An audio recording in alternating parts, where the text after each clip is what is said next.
ஹரே கிருஷ்ணா. தெய்வ திரு ஆச பக்தி வேதாந்த சுவாமி ஸ்ரீல பிரபுபாதர் விரிவான பொருள் உரைகளுடன் அழிய ஸ்ரீமத் பாகவதம் காண்டம் 2 பிரபஞ்சத் தோற்றம் அத்தியாயம் 8 பரீட்சித் மகாராஜனின் கேள்விகள் பதம் 6 தௌதாத்மா புருஷ கிருஷ்ண பாத மூலம் ந முஞ்சதி முக்த சர்வ பரிக்லேட்ச பாந்தஸ்வ சரணம் யதா. மொழிபெயர்ப்பு. பக்தி தொண்டு முறையால் இதயம் ஒரு முறை தூய்மை அடையப்பெற்ற தூய பக்தர் ஒருவர் பகவான் ஸ்ரீ கிருஷ்ணரின் தாமரை பாதங்களை ஒருபொழுதும் கைவிடுவதில்லை. ஏனெனில் துன்பம் நிறைந்த ஒரு பிரயாணத்திற்கு பின் வீட்டில் திருப்தியுடன் இருக்கும் ஒரு பிரயாணியைப் போல் அவரை பக்தி தொண்டு பூரண திருப்தியடையச் செய்கிறது. பொருளுரை. பரமபுருஷரான கிருஷ்ணரின் தூய பக்தராக இல்லாதவர் முழுமையான இதய தூய்மையை பெறாதவர் ஆவார்.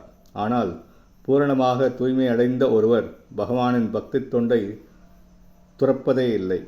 நாரதருக்கு பிரம்மதேவரால் உத்தரவிடப்பட்டதைப் போல் ஸ்ரீமத் பாகவதத்தை பிரச்சாரம் செய்வதெனும் இத்தகைய பக்தி தொண்டை நிறைவேற்றும் வேளையில் பகவானின் பிரதிநிதி ஒருவர் பற்பல தடைகளை சந்திக்கிறார். இரு வீழ்ந்த ஆத்மாக்களான ஜகாய் மற்றும் மதாயை காப்பாற்றிய பொழுது பகவான் நித்யானந்தரால் இவ்வுண்மை வெளிப்படுத்தப்பட்டது. அதைப்போலவே இயேசுநாதரும் நம்பிக்கையற்றவர்களால் சிலுவையில் அறையப்பட்டார்.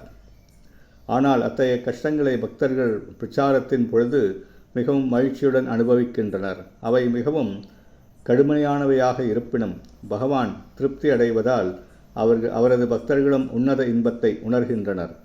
பிரகலாத மகாராஜன் பெருந்துன்பங்களுக்கு ஆளானார். ஆயினும் பகவானின் திருவடியை ஒருபோதும் அவர் மறக்கவில்லை. ஏனெனில் பகவானின் தூய பக்தர் ஒருவர் மிக தூய்மையான இதயம் கொண்டவராக இருப்பதால் எத்தகைய சூழ்நிலையிலும் பகவான் ஸ்ரீகிருஷ்ணரின் புகலிடத்தை விட்டு அவரால் விலக முடியாது.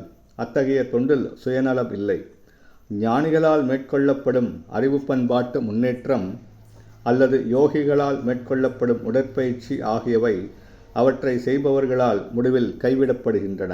ஆனால் தமது ஆன்மீக குருவால் உத்தரவிடப்பட்டிருப்பதால் பகவத் பக்தரால் பகவானின் தொண்டை கைவிட முடியாது. நாரதர் மற்றும் நித்யானந்த பிரபுவை போன்ற தூய பக்தர்கள் ஆன்மீக குருவின் கட்டளையை தங்களது ஜீவனாதாரமாக ஏற்றுக்கொண்டனர். அவர்களது எதிர்கால வாழ்வு எப்படி இருக்கும் என்பதை பற்றி அவர்கள் அக்கறை கொள்ளவில்லை. உத்தரவு பகவானின் பிரதிநிதியிடமிருந்து அல்லது பகவானை போன்ற உயர் அதிகாரியிடமிருந்து வருவதால் விஷயத்தை அவர்கள் மிகவும் முக்கியமானதாக ஏற்றுக்கொள்கின்றனர். இங்கு கொடுக்கப்பட்டுள்ள உதாரணம் மிகவும் பொருத்தமானதாகும். ஒரு பிரயாணி செல்வம் திரட்டும் பொருட்டு வீட்டை விட்டு வெளியேறி சில சமயங்களில் காட்டிற்கும் சில சமயங்களில் சமுதிரத்திற்கும் மற்றும் சில சமயங்களில் மலர்ச்சிகளுக்கும் சென்று கஷ்டங்களுக்கு ஆளாகிறான். ஆனால் அவனது குடும்ப பாசம் நினைவுக்கு வந்தவுடனேயே அக்கஷ்டங்கள் அனைத்தும் உடனே மறைந்து போகின்றன. வீடு திரும்பும் வழியிலேயே அத்தகைய துன்பங்கள் அனைத்தையும் அவன் மறந்து விடுகிறான்.